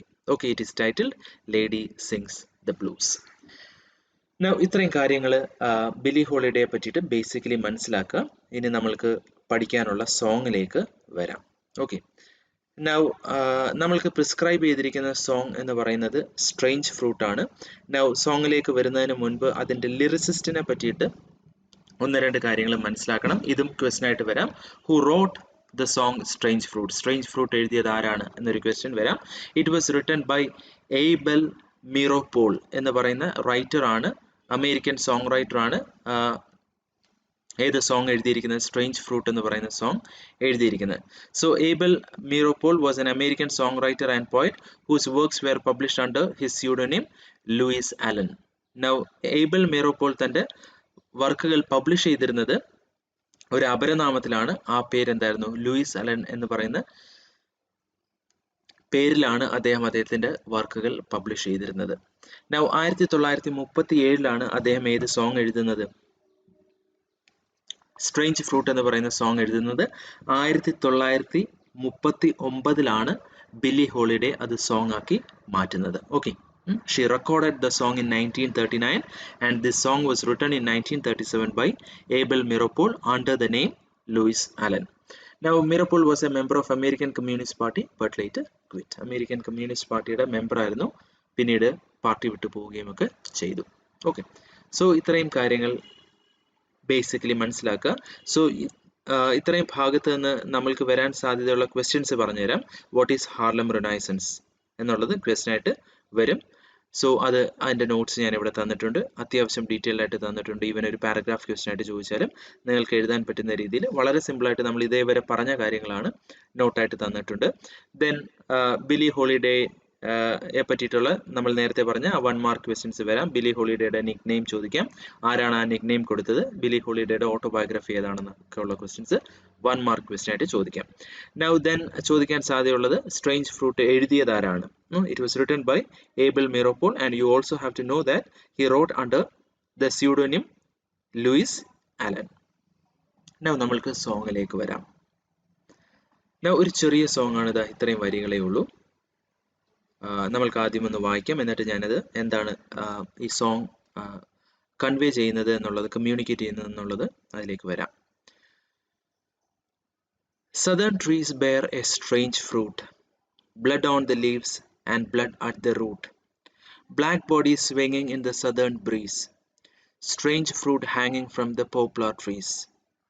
Pastoral scene of the gallant south, the bulging eyes and the twisted mouth, scent of magnolia sweet and fresh, then the sudden smell of burning flesh. Here is the fruit for the crows to pluck, for the rain to gather, for the wind to suck, for the sun to rot, for the tree to drop. Here is a strange and bitter crop. Now സോങ്ങിന്റെ title strange fruit എന്നാണ്. So വിചിത്രമായിട്ടുള്ള ഏതോ ഒരു പഴത്തെ പറ്റിയിട്ട്, ഒരു ഫലത്തെ പറ്റിയിട്ടാണ് പാട്ട് സംസാരിക്കുന്നത്. നൗ എന്താ സംഭവം? ഇതിന്റെ കോണ്ടെക്സ്റ്റ് മനസ്സിലാക്കി കഴിഞ്ഞാൽ ഈ പോയം വളരെ സിമ്പിളാണ്. അതായത് അമേരിക്കയുടെ സൗത്തിൽ, നമ്മൾ നേരത്തെ അമേരിക്കയുടെ സൗത്തിൽ കിടക്കുന്ന സ്റ്റേറ്റുകൾ പരിചയപ്പെടുത്തിയായിരുന്നു അല്ലേ? ഞാൻ ഒന്നുകൂടെ കാണിച്ചു തരാം. സൗത്ത് എന്ന് പറയുന്ന Louisiana, Mississippi, Alabama, Georgia, Florida, South Carolina, North Carolina, Tennessee, Kentucky പോലെയൊക്കെയുള്ള സ്റ്റേറ്റ്സ് അടങ്ങുന്ന ഭാഗത്തിനെയാണ് നമ്മൾ അമേരിക്കയുടെ സൗത്ത് എന്ന് പറയുന്നത്. നൗ കറുത്ത വർഗ്ഗക്കാർ കൂടുതലായിട്ടുണ്ടായിരുന്ന സ്ഥലവുമാണെന്ന് പറയുന്നു. ഈ സംസ്ഥാനങ്ങളിൽ, അമേരിക്കയുടെ ഈ സ്റ്റേറ്റ്സിൽ വർണ്ണവിവേചനം എന്ന് പറയുന്നത് അങ്ങേയറ്റമായിരുന്നു. It was so extreme that there were severe violence. Okay, ഭയങ്കരമായിട്ടുള്ള വയലൻസ് ആയിരുന്നു. കറുത്ത വർഗ്ഗക്കാരെ ഭയങ്കരമായിട്ട് അടിച്ചമർത്തൽ ചെയ്യാനും ഇല്ലായ്മ ചെയ്യാനുമൊക്കെ ഈ സ്റ്റേറ്റുകളിലെ വൈറ്റ് പോപ്പുലേഷൻ ഭയങ്കരമായിട്ട് ശ്രമിച്ചു. നൗ അതിൻ്റെ ഭാഗമായിട്ട് അവിടെ ഉണ്ടായ ഒരു ഡെവലപ്മെന്റ് ആണ് ലിഞ്ചിങ് എന്ന് പറയുന്നത്. ലിഞ്ച് ചെയ്യുക മീൻസ് കുത്തിക്കൊല്ലുക എന്നുള്ളതാണ്. ഓക്കെ, കുത്തിക്കൊല്ലുന്നതിനെയാണ് ലിഞ്ചിങ് എന്ന് പറയുന്നത്. നൗ കറുത്ത വർഗ്ഗക്കാരെ ഇല്ലാതാക്കാനായിട്ട് വെളുത്ത വർഗ്ഗക്കാരുടെ വർഗീയമായിട്ടുള്ള പല സംഘടനകളും ഉണ്ടായിരുന്നു. ഓക്കെ, നിങ്ങൾ ഒരുപക്ഷെ ഒരു ക്ലൂക്സ് ക്ലാൻ എന്നൊക്കെ പറഞ്ഞിട്ട് ഡീറ്റെയിലേക്കൊന്നും വരണ്ട, അങ്ങനെയൊക്കെയുള്ള ചില സംഘടനകൾ വരെ ഉണ്ടായിരുന്നു. സംഘടിതമായിട്ട് ആസൂത്രിതമായിട്ട് കറുത്ത വർഗ്ഗക്കാരെ കൊല്ലാൻ വേണ്ടിയിട്ടുണ്ടായിരുന്ന സംഘടനകളാണ്. സോ പലപ്പോഴും ഇവരെന്ത് ചെയ്യും? കറുത്ത വർഗ്ഗക്കാരെ കൊല്ലുകയും അതായത് ഈ എന്താ രാത്രികാലങ്ങളിലൊക്കെ ഒറ്റയ്ക്കൊക്കെ സഞ്ചരിക്കുന്ന കറുത്ത വർഗ്ഗക്കാരെയൊക്കെ കൂട്ടത്തോടെ വന്ന് ആക്രമിച്ച് കൊല്ലുകയും ഒക്കെ ചെയ്യുമായിരുന്നു. കൊന്നതിന് ശേഷം പ്രത്യേകിച്ചും ആരെയാണ് ഇല്ലായ്മ ചെയ്തിരുന്നതെന്ന് വെച്ച് കഴിഞ്ഞാൽ ഏതെങ്കിലുമൊക്കെ രീതിയിൽ തങ്ങളുടേതായിട്ടുള്ള അവകാശങ്ങൾക്ക് വേണ്ടിയിട്ട് ശബ്ദമുയർത്താൻ ശ്രമിച്ച കറുത്ത വർഗ്ഗക്കാരെയാണ് ടാർഗറ്റ് ചെയ്ത് കൊന്നിരുന്നത്. ഇങ്ങനെയൊക്കെ ഉള്ളവരെ കൊന്നതിന് ശേഷം എന്ത് ചെയ്യുമെന്നറിയാമോ? മരത്തിൽ കെട്ടിത്തൂക്കും for the public to view. Okay, so കറുത്ത വർഗ്ഗക്കാരെ കാണുമ്പോഴത്തേക്കും അവർ ഭയക്കണം. അതായത് ശബ്ദമുയർത്തി കഴിഞ്ഞാൽ നിങ്ങളുടെ അവസ്ഥയും ഇതായിരിക്കും. Okay, so in order to scare the black community they use to kill people and would put their body on display in trees. മരങ്ങളിൽ എന്ത് ചെയ്യും? അത് ഡിസ്പ്ലേക്കായിട്ട് കെട്ടിത്തൂക്കും. പലപ്പോഴും വളരെ ക്രൂരമായിട്ട്, നിഷ്ഠൂരമായിട്ട്, വളരെ വയലന്റ് ആയിട്ടായിരിക്കും കൊല്ലുന്നത്. ഓക്കെ, സോ നേരം വെളുത്ത് കറുത്ത വർഗ്ഗക്കാർ പുറത്തേക്ക് ഇറങ്ങുമ്പോഴത്തേക്കും കാണുന്നത് അവരുടെ കൂട്ടത്തിലുള്ളവരെ കൊന്ന മരങ്ങളിൽ കെട്ടിത്തൂക്കിയിരിക്കുന്നതാണ്. And those bodies would still be dripping blood. ആ ശരീരത്തിൽ നിന്ന് അന്നേരവും രക്തം എന്ത് ചെയ്യുന്നുണ്ടാകും? തുള്ളി തുള്ളിയായിട്ട് ഇറ്റ് താഴേക്ക് വീഴുന്നുണ്ടാകും. ഈ ലിഞ്ചിങ് ആണ് ഈ കവിതയുടെ പശ്ചാത്തലം എന്ന് പറയുന്നത്. സോ ദൂരെ നിന്ന് നോക്കുമ്പോഴത്തേക്കും, വളരെ ദൂരെ നിന്ന് നോക്കുമ്പോഴത്തേക്കും ഈ മരങ്ങളിൽ കെട്ടിത്തൂക്കിയിട്ടിരിക്കുന്ന ശവശരീരങ്ങൾ നമ്മൾക്ക് എന്തുപോലെ തോന്നും? വിചിത്രമായിട്ടുള്ള ആ മരങ്ങളിൽ പിടിച്ച ഫലങ്ങളായിട്ട് നമ്മൾക്ക് തോന്നും. ഇത്രയുമേ ഉള്ളൂ കവിത. Southern trees bear a strange fruit. സൗത്തിലെ മരങ്ങളിൽ വിചിത്രമായിട്ടുള്ള ചില പഴങ്ങൾ പിടിക്കാറുണ്ട്. Blood on the leaves and blood at the root. ആ മരങ്ങളുടെ ഇലകൾ നോക്കിയാലും ആ മരങ്ങളുടെ വേരുകൾ നോക്കിയാലും നമ്മൾക്ക് രക്തത്തുള്ളികൾ കാണാനായിട്ട് സാധിക്കും. ബ്ലാക്ക് ബോഡീസ് സ്വിങ്ങിങ് ഇൻ ദ സദേൺ ബ്രീസ്. കാറ്റിലുലയുന്ന കറുത്ത ശരീരങ്ങൾ കാണാൻ പറ്റും. സ്ട്രേഞ്ച് ഫ്രൂട്ട് ഹാങ്ങിങ് from the poplar trees. Poplar എന്ന് പറയുന്ന ഒരു തരം മരമാണ്. പോപ്ലാറിന്റെ ശിഖരങ്ങളിൽ നിന്ന് വിചിത്രമായിട്ടുള്ള പഴങ്ങൾ ഞാന്ന് കിടക്കുന്നത് കാണാൻ സാധിക്കും. Pastoral scene of the gallant south. ഈ സൗത്ത് എന്ന് പറയുന്നത് ധീരതയ്ക്കും അതുപോലെ തന്നെ മാതൃകാപരമായിട്ടുള്ള ജീവിത രീതിക്കും വിദ്യാഭ്യാസത്തിനുമൊക്കെ ഒരു കാലത്ത് കേൾവി കേട്ടിരുന്ന ഇടമാണ്. ഓക്കെ, കാർഷിക മേഖലയാണ്. അതുകൊണ്ടാണ് പാസ്റ്ററൽ സീൻ എന്ന് പറയുന്നത്. Pastoral scene of the gallant south. കാർഷിക മേഖല ആയതുകൊണ്ടാണ് അവിടേക്ക് കൃഷിപ്പണികൾക്കായിട്ട് ആരെ കടത്തിക്കൊണ്ടുവന്നത്? കറുത്ത വർഗ്ഗക്കാരെ കടത്തിക്കൊണ്ടുവന്നത്. Pastoral scene of the gallant south, the bulging eyes and the twisted mouth. അങ്ങനെയുള്ള അവിടേക്ക് ഇപ്പൊ ചെന്ന് കഴിഞ്ഞാൽ കാണാൻ പറ്റുന്നത് തള്ളി നിൽക്കുന്ന കണ്ണുകളും കോടിപ്പോയ വായകളുമാണ്. ഓക്കെ, മരണവെപ്രാളത്തിൽ മനുഷ്യന്റെ മുഖത്തുണ്ടാകുന്ന ഭാവങ്ങളെ പറ്റിയിട്ടാണ് പറഞ്ഞിരിക്കുന്നത്. Scent of magnolia sweet and fresh, then the sudden smell of burning flesh. അതായത് അന്തരീക്ഷത്തിലെ മഗ്നോളിയാസ് എന്ന് പറയുന്നത് ഒരു കൈൻഡ് ഓഫ് ഫ്ലവറിംഗ് പ്ലാന്റ് ആണ്. അതിന്റെ ഗന്ധം നിറഞ്ഞു നിൽക്കുന്ന അന്തരീക്ഷത്തിൽ നമ്മൾക്ക് ഇപ്പോൾ കിട്ടുന്നത് എന്തിന്റെ ഗന്ധമാണ്? കത്തിയിരിയുന്ന ശവശരീരങ്ങളുടെ ഗന്ധമാണ്. ഓക്കെ, സോ മഗ്നോളിയസ് എന്ന് പറയുന്ന കൈൻഡ് ഓഫ് ഫ്ലവറിംഗ് പ്ലാന്റ് ആണ്. അതിന്റെ പൂക്കളുടെ ഗന്ധം നിലനിൽക്കുന്ന അന്തരീക്ഷത്തിൽ ഓൾ ഓഫ് എ സഡൻ പെട്ടെന്ന് എന്തിന്റെ ഗന്ധം കടന്നു വരാൻ തുടങ്ങും? The sudden smell of burning flesh. അതായത് ഒരു പക്ഷേ ഈ ശവശരീരങ്ങൾ അവസാനം എന്ത് ചെയ്യേണ്ടതായിട്ട് വരും? കൂട്ടിയിട്ട് കത്തിക്കേണ്ടതായിട്ട് വരും. Burial becomes difficult because there will be too many to bury. Okay, burial എന്ന് പറയുന്നത് ഡിഫിക്കൽട്ടായിട്ട് വരും, കാരണം ഒരേ സമയം ചിലപ്പം ഒരുപാട് പേരെ ബെറി ചെയ്യാനായിട്ട് ഉണ്ടാകും. Here is a fruit for the crows to pluck. കാക്കകൾക്ക് കൊത്തി വലിക്കാനായിട്ടുള്ള വിചിത്രമായിട്ടുള്ള പുതിയ ഫലങ്ങളാണിത്. For the rain to gather. മഴയ്ക്ക് സ്വരുക്കൂട്ടാനായിട്ട്, ഒത്തുകൂട്ടാനായിട്ടുള്ളതാണ്. അതായത് മഴ പെയ്യുമ്പോഴത്തേക്കും എന്ത് ചെയ്യും? അവിടെ ഇവിടെയായിട്ട് കിടക്കുന്ന ശവശരീരങ്ങൾ ഒരുപക്ഷെ ഒഴുകി ഒരു ഭാഗത്തേക്ക് വന്നടിയും. For the wind to suck. കാറ്റിന് നുകരാനായിട്ട് അല്ലെങ്കിൽ വലിച്ചെടുക്കാനായിട്ടുള്ള ശരീരവും ഗന്ധവുമാണ് എന്ത് ചെയ്യുന്നത്? ഈ മരങ്ങളിൽ ഞാന്ന് കിടക്കുന്നത്. For the sun to rot. സൂര്യന്, സൂര്യപ്രകാശത്തിന് ജീർണിപ്പിക്കാനായിട്ടുള്ളവയാണ്. For the tree to drop. അവസാനം കുറെ നേരം കഴിയുമ്പോഴത്തേക്കും ഇങ്ങനെ ഞാന്ന് കിടക്കുന്നത് എന്ത് ചെയ്യും? അഴുകി അഴുകി അവസാനം ആ കെട്ടുവിട്ട് താഴേക്ക് വീഴും. Here is a strange and bitter crop. വിചിത്രമായിട്ടുള്ള, അങ്ങേയറ്റം വിരൂപമായിട്ടുള്ള ക്രോപ്പിനെ പറ്റിയിട്ട്, ഫലങ്ങളെ പറ്റിയിട്ടാണ് ഈ കവിത സംസാരിക്കുന്നത്. ഓക്കെ, നൗ ജൂത മതത്തിൽപ്പെട്ട ആളായിരുന്നു ഏബൽ മീറോപോൾ എന്ന് പറയുന്ന അദ്ദേഹം. 1937 എന്ത് ചെയ്യുന്നത്? ഈ കവിത എഴുതുന്നത്. It talks about the lynchings that took place in the American south. ദാ ഇവിടെയാണ് ഞാൻ അമേരിക്കൻ സ്റ്റേറ്റ്സ് ലിസ്റ്റ് ചെയ്തിരിക്കുന്നത്, like Kentucky, Louisiana, Mississippi, Oklahoma, Texas etcetera. ഇതേപോലെയൊക്കെയുള്ള സംസ്ഥാനങ്ങളിലായിരുന്നു ഈ അക്രമങ്ങൾ ഏറ്റവും സർവ്വവ്യാപകമായിട്ട് ഉണ്ടായിരുന്നത്. നൗ ഇവിടെ മിറോപോൾ എന്താ സംസാരിക്കുന്നതെന്ന് വെച്ച് കഴിഞ്ഞാൽ, ഈ ഹെയ്ട്രഡ് എന്ന് പറയുന്ന വർണ്ണവിവേചനം എന്ന് പറയുന്നത് വർണ്ണവെറിയാണ്. അതിൻ്റെ ഏറ്റവും വലിയ പ്രത്യേകത എന്താണെന്ന് വെച്ച് കഴിഞ്ഞാൽ, അത് അമേരിക്കയുടെ വേരുകളെ ബാധിച്ചിരിക്കുകയാണ്. അതായത് ഈ തൂക്കിയിട്ടിരിക്കുന്ന മനുഷ്യ ശരീരങ്ങളിൽ നിന്ന് ഇറ്റിറ്റ് വീഴുന്ന ആ രക്തം കൂടുതൽ കൂടുതൽ വർണ്ണവിവേചനത്തിനും വിദ്വേഷത്തിനും പകയ്ക്കും വളമായി മാറിയിരിക്കുകയാണ്. സോ നാച്ചുറലി അതിൽ നിന്ന് ഉണ്ടാകുന്ന ഫലങ്ങൾ എന്തായിരിക്കും? ഇത് തന്നെയായിരിക്കും. ഈ രക്തം ഊറ്റിക്കുടിച്ച് ഈ മരങ്ങളിൽ തുടർന്നും ഉണ്ടാകുന്ന ഫലങ്ങൾ ഏത് രീതിയിലുള്ളതായിരിക്കും? ഈ പറഞ്ഞ രീതിയിൽ ഉള്ളതായിരിക്കും. സോ അത് കൂടുതൽ കൂടുതൽ വർണ്ണവിവേചനത്തിനും വിദ്വേഷത്തിനും പകയ്ക്കുമുള്ള വളവും വെള്ളവുമായി മാറുകയുള്ളൂ എന്നുള്ള ഒരു താക്കീതും കൂടെയാണ് ആര് തരുന്നത്? മിറോപോൾ ഈ കവിതയിലൂടെ തരുന്നത്. സോ ഇവിടെ ഒരു ഷോർട്ട് നോട്ടായിട്ട് ഞാൻ ഒരു ഔട്ട്ലൈൻ തന്നിട്ടുണ്ട്. ദെൻ ഒരു അനാലിസിസും തന്നിട്ടുണ്ട്. ഈ അനാലിസിസ് വായിക്കുമ്പോഴത്തേക്കും നിങ്ങൾക്ക് നമ്മൾ ഈ പറഞ്ഞ കാര്യങ്ങൾ മനസ്സിലാകും. ഓക്കെ, സോ നമ്മൾ ഇതുവരെ പറഞ്ഞ കാര്യങ്ങളാണ് നോട്ടായിട്ട് ഇവിടെ തന്നിരിക്കുന്നത്. സോ അത് വായിച്ചു നോക്കുക. സോ എത്രത്തോളം ഡീഹ്യൂമനൈസ്ഡ് ആയിട്ടുള്ള മനുഷ്യത്വരഹിതമായിട്ടുള്ള ഒരു സ്ഥിതിവിശേഷമാണ് ആ കാലഘട്ടത്തിൽ അമേരിക്കയിൽ നിലനിന്നിരുന്നത് എന്നുള്ളതിൻ്റെ ഒരു വളരെ സമഗ്രമായിട്ടുള്ള ഒരു ചിത്രമാണ് വളരെ ചുരുക്കം ചില വരികളിലൂടെ ആര് പ്രസന്റ് ചെയ്യുന്നത്? മിറോപോൾ പ്രസന്റ് ചെയ്യുന്നത്. സോ നമുക്ക് എന്ത് ചെയ്യാം എന്ന് വെച്ച് കഴിഞ്ഞാൽ, now we can come to the song. അതായത് ബില്ലി ഹോളിഡേയുടെ ശബ്ദത്തിൽ ഇതെങ്ങനെയാണ് 1939 ഒരു പാട്ടായി മാറിയത് എന്നുള്ളത് നമ്മൾക്കൊന്ന് കേട്ടു നോക്കാം.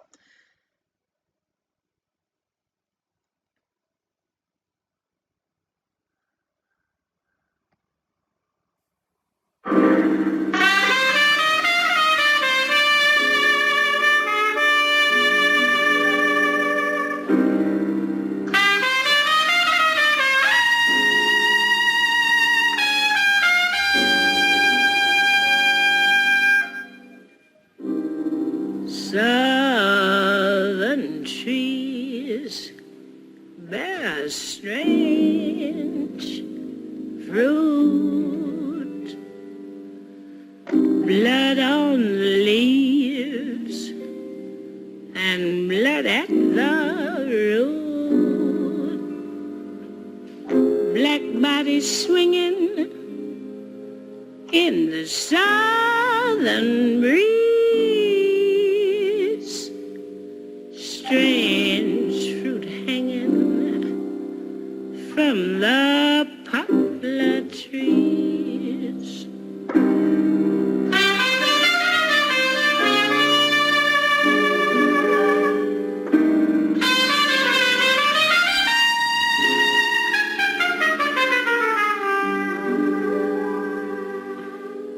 Pastoral scene of the gallant South, the bulging eyes and the twisted mouth, scent of magnolia,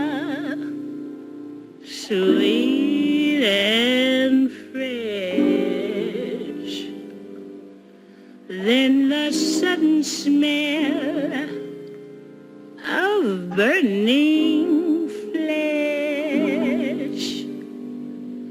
Here's a fruit for the crows to pluck, for the rain to gather,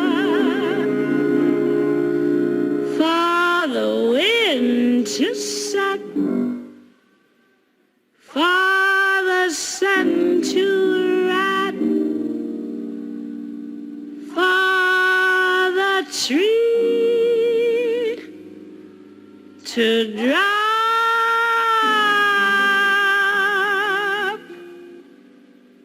Here's a strange and bitter cry.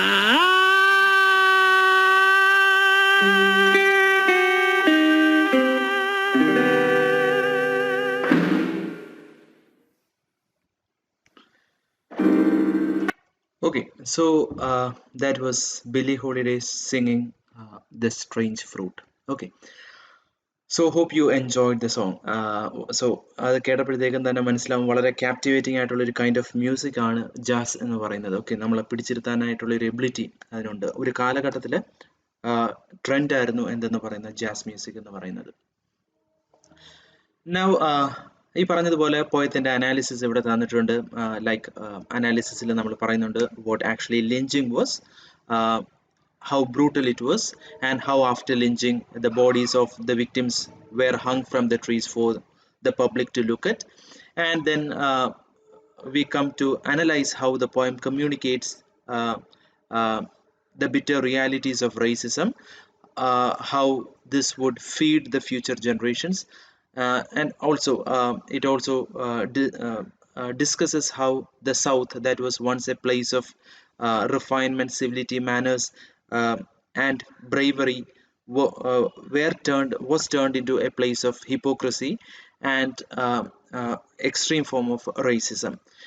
And when we come to the last part, it also says about how this will affect the future generation, because ഈ ഒരു mind set ആയിരിക്കും എന്ത് ചെയ്യുന്നത്, വരാൻ പോകുന്ന തലമുറയ്ക്ക് ആര് കൈമാറുന്നത്, വെളുത്ത വർഗ്ഗക്കാരായിട്ടുള്ള സമൂഹം കൈമാറുന്നത്. സോ ഈ ഒരു ആരോഗൻസ്, ഹിപ്പോക്രസി ഒക്കെയാണ് അവർ എന്ത് ചെയ്യുന്നത്, അവരുടെ മക്കളെ പഠിപ്പിക്കുന്നത്.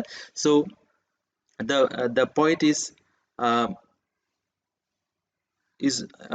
in a way um, uh, giving a sort of warning to the society that they have to be very careful, because the bitter seeds of hatred and racism would only make things worse. കാര്യങ്ങൾ എന്ത് ചെയ്യത്തേ ഉള്ളൂ, കൂടുതൽ verse ആക്കി മാറ്റത്തേ ഉള്ളൂ. Okay, so ഇത്രയും കാര്യങ്ങളാണ് എന്ത് ചെയ്യുന്നത്, സോങ് കമ്മ്യൂണിക്കേറ്റ് ചെയ്യാനായിട്ട് ശ്രമിക്കുന്നത്. നോട്ട്സ് വായിച്ചു നോക്കുക, സംശയങ്ങളുണ്ട് എന്നുണ്ടെങ്കിൽ എന്നെ അറിയിക്കുക. Now we can come to the next part of the poem. The next part of the topic എന്ന് പറയുന്നത് ഇതേപോലെ തന്നെ നമ്മളിപ്പം ബിലി ഹോളിഡേ പാടിയ ഏബൽ മിറോപോൾ എഴുതിയ സ്ട്രേഞ്ച് ഫ്രൂട്ട് പോലെ തന്നെ ആ കാലഘട്ടത്തിൽ വളരെ പോപ്പുലർ ആയിരുന്ന മറ്റൊരു പോയമാണ്, ഒരു ലിറിക്കാണ് ശരിക്കും ലാങ്സ്റ്റൺ ഹ്യൂസ് എഴുതിയ ഹാർലം എന്ന് പറയുന്നത്. ഹാർലം എന്ന് പറയുന്ന ആ പ്രൊവിൻസിന്റെ പേര് തന്നെയാണ് അദ്ദേഹം എന്തിന് നൽകിയിരിക്കുന്നത്, തൻ്റെ പോയത്തിന് നൽകിയിരിക്കുന്നത്. Now അതിലേക്ക് വരുന്നതിന് മുൻപ് we can take a look at Langston Hughes. Langston Hughes 1901 ജനിക്കുന്നത്, and he died in 1967. He was an American poet, social activist, novelist, playwright and columnist from Joplin, Missouri. Missouri എന്ന് പറയുന്ന സ്റ്റേറ്റിൽ ജോപ്ലിൻ എന്ന് പറയുന്ന ടൗണിലാണ് അദ്ദേഹം ജനിക്കുന്നത്. Now, one of the earliest innovators of the literary art form called jazz poetry. Jazz മ്യൂസിക്കിൽ inspired ആയിട്ടാണ് ആര് പോയിംസ് എഴുതിയിരുന്നത്, ലാങ്സ്റ്റൺ ഹ്യൂസ് പോയിംസ് എഴുതിയിരുന്നത്. അതുകൊണ്ട് തന്നെ അദ്ദേഹത്തിന്റെ പോയട്രിയെ വിശേഷിപ്പിച്ചിരുന്നത് ജാസ് പോയട്രി എന്നാണ്. ജാസ് ഏജ് എന്ന് പറയുന്ന ആ കാലഘട്ടത്തിൽ എഴുതപ്പെട്ട കവിത കൂടെ ആയതുകൊണ്ടാണ് നമ്മൾ അതിനെ ജാസ് പോയട്രി എന്ന് പറയുന്നത്. Now Hughes is best known as a leader of Harlem renaissance. അദ്ദേഹത്തെ നമ്മൾ ഇന്ന് ഏറ്റവും കൂടുതൽ ഓർക്കുന്നത് ഹാർലം റിനൈസൻസിന്റെ പയണിയേഴ്സിൽ ഒരാൾ എന്ന നിലയിലാണ്. He famously wrote about the period that the Negro was in vogue. Vogue means trend. നീഗ്രോയും അല്ലെങ്കിൽ അമേരിക്കയിലെ കറുത്ത വർഗ്ഗക്കാരും അവരുടെ സംസ്കാരവും ഒരു ട്രെൻഡായി മാറിയിരുന്ന കാലഘട്ടത്തിൽ എഴുതിയിരുന്ന ഒരു എഴുത്തുകാരനാണ് ആരെന്ന് പറയുന്നത്, ലാങ്സ്റ്റൺ ഹ്യൂസ് എന്ന് പറയുന്നത്, which was later paraphrased as when Harlem was in vogue. Negro was in vogue എന്നുള്ളത് പിന്നീട് ഹാർലം വാസ് ഇൻ വോഗ് എന്ന രീതിയിലേക്ക് മാറ്റി. കാരണം ഹാർലം എന്ന് പറയുന്നത് എന്തായിട്ട് മാറി, ഒരു ട്രെൻഡായിട്ട് മാറി. ഓക്കെ, സോ ഇത്രയും കാര്യങ്ങൾ ആരെ പറ്റി മനസ്സിലാക്കിയാൽ മതി, ലാങ്സ്റ്റൺ ഹ്യൂസിനെ പറ്റി മനസ്സിലാക്കിയാൽ മതി. You have to know that Langston Hughes was a poet who was popular during Harlem Renaissance. He was one of the pioneers of Harlem Renaissance. Then he popularized a form of poetry called jazz poetry. ഇത്രയും കാര്യങ്ങൾ ആരെ പറ്റിയിട്ട് മനസ്സിലാക്കുക, Langston ഹ്യൂസിനെ പറ്റിയിട്ട് മനസ്സിലാക്കുക. Okay, so നിങ്ങൾക്ക് questions വരുന്നത് who was Langston Hughes എന്ന് ചോദിക്കാം, 1 മാർക്കിന് അല്ലെങ്കിൽ 2 മാർക്കിന് ചോദിക്കാം.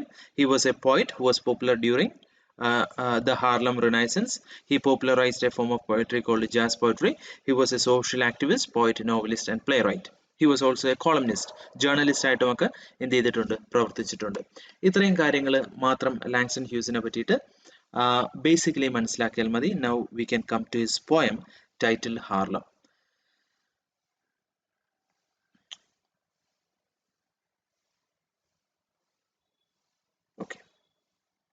വളരെ ഷോർട്ടായിട്ടുള്ള ഒരു പോയമാണ്. ആദ്യം നമുക്ക് പോയം ഒന്ന് വായിച്ചു നോക്കാം. What happens to a dream deferred? Does it dry up like a raisin in the sun, or fester like a sore and then run? Does it stink like rotten meat, or crust and sugar over like a syrupy sweet? Maybe it just sags like a heavy load, or does it explode? So ഇത്രയേ ഉള്ളൂ poem. What happens to a dream deferred? Defer എന്ന വാക്കിന്റെ അർത്ഥം postpone ചെയ്യുക എന്നുള്ളതാണ്. ഇവിടെ നമ്മൾ introduction സംസാരിച്ചു തുടങ്ങിയ സമയത്ത് ഞാൻ പറഞ്ഞായിരുന്നു 1920-കൾ എന്ന് പറയുന്നത് അമേരിക്ക ഭയങ്കരമായിട്ട് സമ്പന്നമായ ഒരു കാലഘട്ടമാണ്. ഒന്നാം ലോക മഹായുദ്ധത്തിന് ശേഷം അമേരിക്ക എന്തായിട്ട് മാറി? ഭയങ്കര റിച്ച് ആയിട്ട് മാറി. ആ ഒരു കാലഘട്ടത്തിൽ അമേരിക്കൻ പബ്ലിക്, പ്രത്യേകിച്ച് വെളുത്ത വർഗ്ഗക്കാരുടെ ജീവിത സാഹചര്യങ്ങളൊക്കെ ഭയങ്കരമായിട്ട് മെച്ചപ്പെട്ടു. ആ കാലഘട്ടത്തിലാണ് റേഡിയോ സ്റ്റേഷൻസ്, അതുപോലെ ടെലിവിഷൻസ്, ഓട്ടോമൊബൈൽ ഇൻഡസ്ട്രി എല്ലാം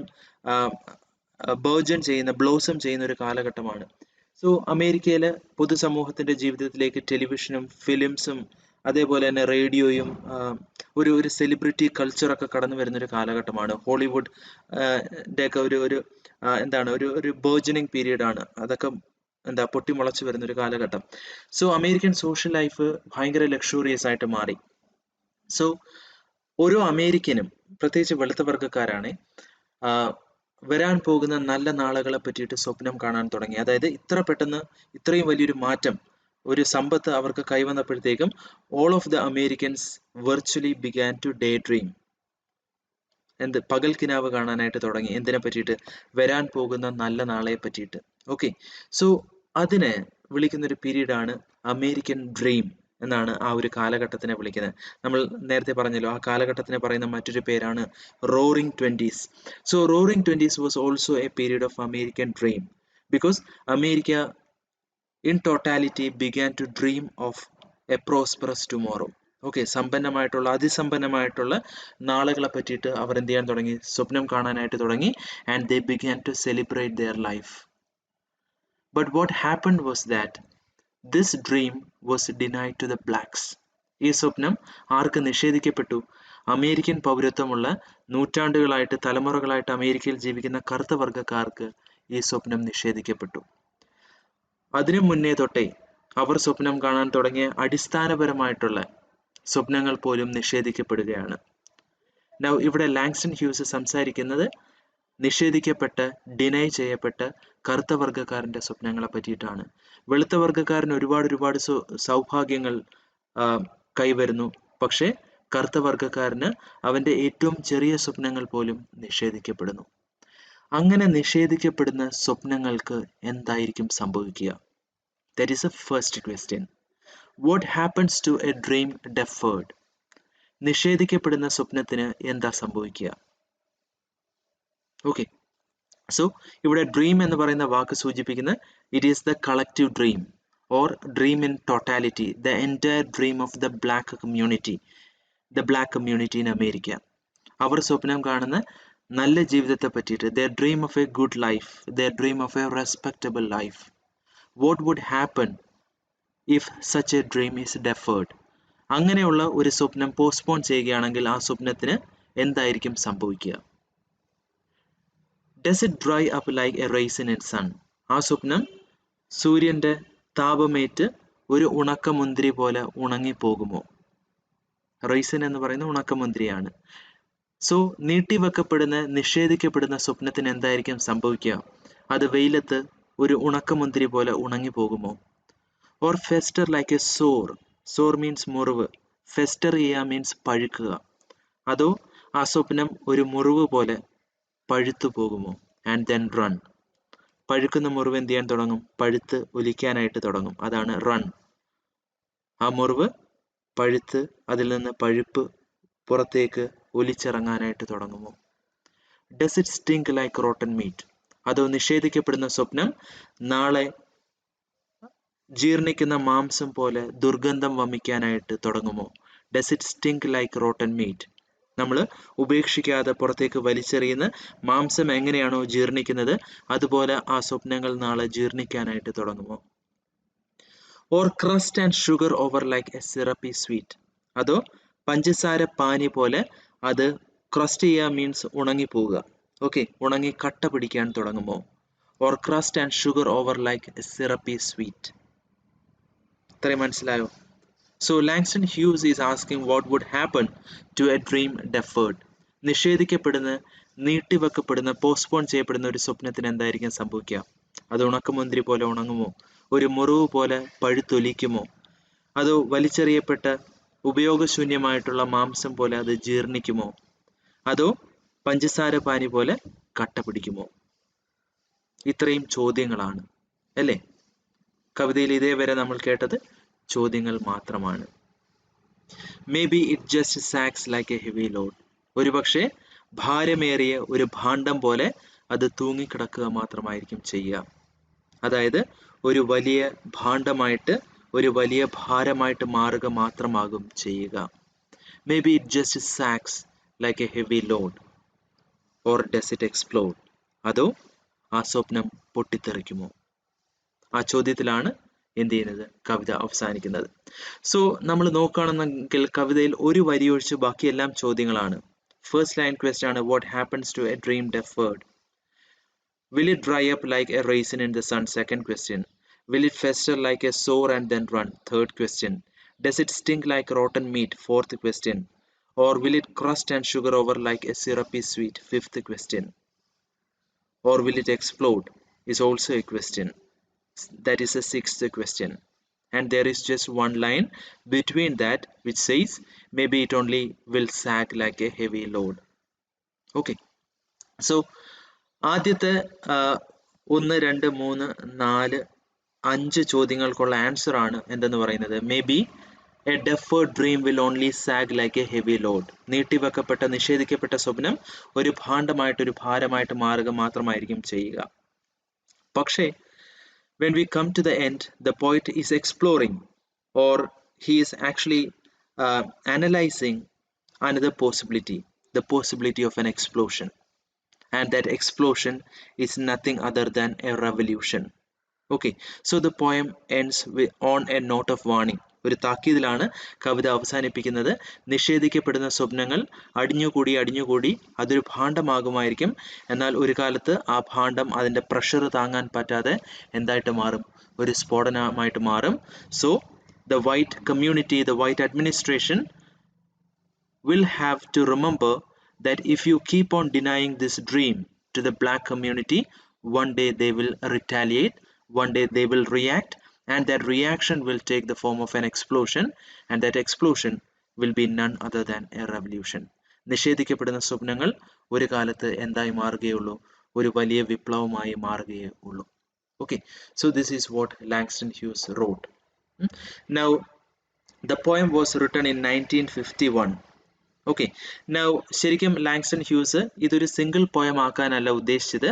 he wanted to put all these pieces of poems in the form of a larger poem titled montage of a dream deferred എന്ന് പറയുന്ന പേരിൽ ഒരു ബുക്ക് ലെന്ത് സീക്വൻസിൽ ഈ ബ്രോക്കൺ പീസസ് ഓഫ് പോയംസ് ഒരു singular large പോയമാക്കി publish ചെയ്യുക എന്നുള്ളതായിരുന്നു ആരുടെ ഉദ്ദേശം? ലാങ്സ്റ്റൺ ഹ്യൂസിൻ്റെ ഉദ്ദേശം. But anyway, this poem remained as a short single piece. എന്നാൽ പിൽക്കാലത്ത് ഇതൊരു ഷോർട്ട് സിംഗിൾ പീസ് ആയിട്ട് പോപ്പുലർ ആവുകയാണ് ചെയ്തത്. ഒരു പക്ഷേ ലാങ്സ്റ്റൺ ഹ്യൂസ് എഴുതിയ പോയംസിൽ ഏറ്റവും ബ്യൂട്ടിഫുൾ ആയിട്ടുള്ള പോയമാണ് എന്തെന്ന് പറയുന്നത്, ഹാർലം എന്ന് പറയുന്നത്. Now ഇതിനകത്ത് ഒരുപാട് സെൻസസ് ഇൻവോൾവ് ആണ്. ഓക്കെ, ലൈക്ക് ഫെസ്റ്റർ ലൈക്ക് എ സോർ എന്നൊക്കെ പറയുമ്പോഴത്തേക്കും there is this sense of touch. Okay, then stink like rotten meat എന്ന് പറയുമ്പോഴത്തേക്കും സ്മെൽ എന്ന് പറയുന്ന ഒരു സെൻസ് അവിടെ വരുന്നുണ്ട്. Then crust and sugar over like syrupy sweet എന്നൊക്കെ പറയുമ്പോഴത്തേക്കും സെൻസ് ഓഫ് ടേസ്റ്റ് വരുന്നുണ്ട്. സോ വളരെ എന്താ സെൻസറി ആയിട്ടുള്ള, നമ്മൾക്ക് പിക്ചറൈസ് ചെയ്യാൻ പറ്റുന്ന ഇമേജുകളായിട്ട് മുന്നിൽ കാണാൻ പറ്റുന്ന രീതിയിലാണ്, വളരെ പിക്ചറസ്ക് ആണ് പോയം. ഓക്കെ, വളരെ it is full of images. ഒരുപാട് ചിത്രങ്ങളാണ് ശരിക്കും എന്ത് ചെയ്യുന്നത് ലാങ്സ്റ്റൺ ഹ്യൂസ് ഈ സിമ്പിൾ പോയത്തിലൂടെ പ്രസന്റ് ചെയ്യുന്നത്. Now, ഇവിടെയും ഞാൻ നിങ്ങൾക്കൊരു ഷോർട്ട് നോട്ട് പോലെ ചെറിയ പോയത്തിന്റെ ഒരു ഔട്ട്ലൈൻ പോലെ തന്നിട്ടുണ്ട്, ഫോളോഡ് ബൈ ഒരു അനാലിസിസ് തന്നിട്ടുണ്ട്. എന്താണ് 1950കളിലെ ഒരു ചിത്രം, അമേരിക്കയുടെ ഒരു ചിത്രം, ഈ ഒരു നമ്മൾ ഹാർലം റിനൈസൻസിന്റെ കാലഘട്ടത്തിൽ അല്ലെങ്കിൽ അതിനു മുന്നേ കണ്ടതുപോലെ 1950കളിലേക്ക് വരുമ്പോഴത്തേക്കും അന്നേരവും അമേരിക്കയിലെ കറുത്തവർഗ്ഗക്കാരുടെ സാമൂഹിക ജീവിതത്തിൽ വലിയ മാറ്റങ്ങളൊന്നും സംഭവിച്ചിട്ടില്ല. ഓക്കെ, സോ വിവേചനവും വർണ്ണവിവേചനവും അതിന്റെ ഹീനമായിട്ടുള്ള ബാക്കി കാര്യങ്ങളൊക്കെ അതേപോലെ തന്നെ അമേരിക്കൻ സമൂഹത്തിൽ നിലനിൽക്കുന്നുണ്ടായിരുന്നു. And this poem in a way talks about what would happen if this conditions or if these situations are sustained. അമേരിക്കയിൽ അമേരിക്കൻ ഭരണകൂട അഡ്മിനിസ്ട്രേഷൻ ഈ വ്യവസ്ഥിതികൾ സസ്റ്റെയിൻ ചെയ്യുകയാണെന്നുണ്ടെങ്കിൽ എന്തായിരിക്കും സംഭവിക്കുക എന്നുള്ളതാണ് പോയം സംസാരിക്കുന്നത്. നൗ ബില്ലി ഹോളിഡേ ആണെങ്കിലും ലാങ്സ്റ്റൺ ഹ്യൂസ് ആണെങ്കിലും കറുത്ത വർഗ്ഗക്കാരായിരുന്നു. നൗ പ്രത്യേകിച്ച് ലാങ്സ്റ്റൺ ഹ്യൂസിലേക്ക് വരുമ്പോഴത്തേക്കും ജീവിതത്തിന്റെ ഈ പറഞ്ഞ ഹീനമായിട്ടുള്ള അത് ബില്ലി ഹോളിഡേയുടെ ഏർലി ലൈഫും ഒക്കെ വളരെ പാത്തറ്റിക് ആണ്. She suffered a lot during her childhood. Now അതുപോലെ തന്നെ ഹ്യൂക്സ് ആണെങ്കിലും ഒക്കെ അവരുടെ ദൈനംദിന ജീവിതത്തിൽ ഈ വിവേചനമൊക്കെ ഒരുപാട് അനുഭവിച്ചവരാണ്. സോ അവകാശങ്ങൾ നിഷേധിക്കപ്പെടുന്ന അല്ലെങ്കിൽ വിവേചനം അനുഭവിക്കേണ്ടി വരുന്ന ഒരു സാധാരണക്കാരനായിട്ടുള്ള അല്ലെങ്കിൽ നിസ്സഹായനായിട്ടുള്ള കറുത്ത വർഗ്ഗക്കാരന്റെ റിയാക്ഷൻ, തന്നോട് തന്നെ തോന്നുന്ന സിമ്പതി, വെളുത്ത വർഗ്ഗക്കാരനോട് തോന്നുന്ന ധാർമ്മിക രോഷം അല്ലെങ്കിൽ ദേഷ്യം, ഇടയ്ക്കിടയ്ക്ക് ആ ദേഷ്യത്തിന്റെയും സങ്കടത്തിന്റെയും ഇടയ്ക്കൂടെ കടന്നു വരുന്ന പ്രതീക്ഷ, ആ പ്രതീക്ഷയുടെ ഇടയിലൂടെ കടന്നു വരുന്ന ദുഃഖങ്ങൾ, ഒടുവിൽ തോന്നുന്ന ആ പ്രതികാരം അല്ലെങ്കിൽ ആ ഒരു എന്താണ് പോരാട്ട വീര്യം, ഇതൊക്കെയാണ് ഈ കവിത എന്ത് ചെയ്യുന്നത്, ഡിസ്പ്ലേ ചെയ്യുന്നത്. സോ ഓരോ കറുത്ത വർഗ്ഗക്കാരന്റെയും മാനസിക അവസ്ഥ, അവന്റെ വികാരങ്ങൾ വളരെ സിമ്പിളായിട്ട് പോയം എന്ത് ചെയ്യുന്നുണ്ട്, കളക്ട് ചെയ്തിട്ടുണ്ട്. ഓക്കെ, സോ നിഷേധിക്കപ്പെടുന്ന സ്വപ്നത്തിന് ആദ്യം സംഭവിക്കുന്നത് എന്താണ്? നിസ്സഹായമായിട്ട് ഒരു ഉണക്കമുന്തിരി പോലെ വെയിലത്തിരുന്നത് വാടിയില്ലാതായി പോകുമോ എന്ന് പറയുമ്പോഴത്തേക്കും it explains the helplessness of the black or fester like a sore and then run. Talks about the wounds, the hurt the black community has received from the whites. അവർക്ക് ഏറ്റിട്ടുള്ള മുറിവുകളെ പറ്റിയിട്ടാണ് സംസാരിക്കുന്നത്. ഓക്കെ, സോ അവിടെയും പ്രതികരിക്കാനായിട്ടുള്ള മാർഗങ്ങളില്ല, ആ വേദനകൾ അനുഭവിക്കുക എന്നുള്ളതേ ഉള്ളൂ. So it explains the pain, the melancholy, the sorrow, the sadness. Or does it stink like rotten meat? Again talks about the lynchings, the killings. അത് ജീർണിക്കപ്പെടുന്ന ശവശരീരങ്ങളാണ് റോട്ടൺ മീറ്റ് എന്ന് പറയുന്നത്. അങ്ങനെ അവിടെ ഇവിടെയായിട്ട് കടന്നു പോകത്തേ ഉള്ളൂ. Or crust and sugar over like a syrupy sweet. പ്രതീക്ഷയാണ്. ഓക്കെ, സോ അടിക്കടി മനസ്സിൽ വരുന്ന പ്രതീക്ഷ അവിടെ ഇവിടെയായിട്ട് ഉറഞ്ഞുകൂടുകയാണ് ചെയ്യുന്നത്. അതോ വെറും പ്രതീക്ഷകളായിട്ട് മാത്രമേ നിലനിൽക്കുകയുള്ളൂ? Maybe it just acts like a heavy load. ഈ സ്വപ്നങ്ങൾ കറുത്ത വർഗ്ഗക്കാരനെ സംബന്ധിച്ചിടത്തോളം സ്വപ്നങ്ങൾ എന്തുമാത്രമായിട്ട് തുടരുകയുള്ളൂ? ഒരു പക്ഷേ വെറും ഭാണ്ഡങ്ങളായിട്ട് തുടരുകയുള്ളൂ. But someday it might explode. Now this explains the kind of anger or the kind of എന്താ നമ്മൾ ധാർമ്മിക രോഷം എന്നൊക്കെ പറയത്തില്ലേ, so that the black would feel at the back of his mind. ഓരോ കറുത്ത വർഗ്ഗക്കാരനും അവന്റെ മനസ്സിന്റെ പിന്നിൽ ഒളിപ്പിച്ചു വെച്ചിരിക്കുന്ന ആ ധാർമ്മിക രോഷം. Okay, that sense of justice ഒരു പക്ഷേ എന്തായിട്ട് മാറും ഒരു കാലത്ത്? It can become A powerful demand. Okay, ശക്തമായിട്ടുള്ള ഒരു ആവശ്യമായിട്ട് മാറും. It can become A revolution. So ഇത് എന്താണ് ഈ പോയത്തിന്റെ ഒരു പ്രത്യേകത എന്ന് വെച്ച് കഴിഞ്ഞാൽ ഇറ്റ് ഈസ് റാദർ പ്രൊഫറ്റിക്, വളരെ പ്രൊഫറ്റിക് ആണ്. ഒരു കാലത്ത് ഇത് എക്സ്പ്ലോഡ് ചെയ്യുമെന്ന് പറഞ്ഞു. സോ 1950കളിൽ എഴുതിയ കവിത 1960കളിലേക്ക് വരുമ്പോഴത്തേക്കും അമേരിക്കയിൽ സിവിൽ റൈറ്റ് മൂവ്മെന്റ്സ് സ്റ്റാർട്ട് ചെയ്യുന്നു. അമേരിക്ക കണ്ട ഏറ്റവും വലിയ കറുത്ത വർഗ്ഗക്കാരന്റെ പ്രതിഷേധവും വിപ്ലവവുമായിരുന്നു എന്തെന്ന് പറയുന്നത്, സിവിൽ റൈറ്റ് മൂവ്മെന്റ്സ് എന്ന് പറയുന്നത്, which was led by Martin Luther King, which eventually culminated in the victory of the black community. കറുത്ത വർഗ്ഗക്കാരന്റെ വിജയത്തിലാണ് എന്ത് അവസാനിക്കുന്നത്? സിവിൽ റൈറ്റ് മൂവ്മെന്റ് അവസാനിക്കുന്നത്. ഓക്കെ, സോ പ്രൊഫറ്റിക് ആണ് ആ എക്സ്പ്ലോഷൻ എന്ന് പറയുന്നത്. It actually happened during the 1960s in the form of civil right movement. So ഇവിടെ ഈ അനാലിസിസ് വായിച്ചു നോക്കുക. നമ്മൾ ഈ പറഞ്ഞ ഇത്രയും കാര്യങ്ങളെ അതിനകത്ത് ഉള്ളൂ. വായിച്ചു നോക്കിയിട്ട് മൊത്തത്തിൽ ഈ നോട്ട്സിൽ എന്തെങ്കിലും സംശയങ്ങൾ നിങ്ങൾക്ക് മനസ്സിലാകാതെ ഉണ്ട് എന്നുണ്ടെങ്കിൽ എന്നോട് ചോദിക്കുക. അപ്പം ഇത്രയും കാര്യമാകുമ്പോഴത്തേക്കും ആർട്ട് ആൻഡ് ലിറ്റററി എസ്തെറ്റിക്സിൽ നമുക്ക് പഠിക്കാനുള്ള ഭാഗങ്ങൾ നമ്മൾ കവർ ചെയ്തിട്ടുണ്ട്. എഗെയിൻ കഴിഞ്ഞ ദിവസം പോസ്റ്റ് ചെയ്ത ക്ലാസ് നിങ്ങൾ കേട്ടു എന്ന് വിശ്വസിക്കുന്നു. ഈ ടോപ്പിക്കുമായിട്ട് റിലേറ്റഡ് ആയിട്ട് എന്ത് സംശയങ്ങളുണ്ടെങ്കിലും feel free to communicate. Okay, I see you in the next class.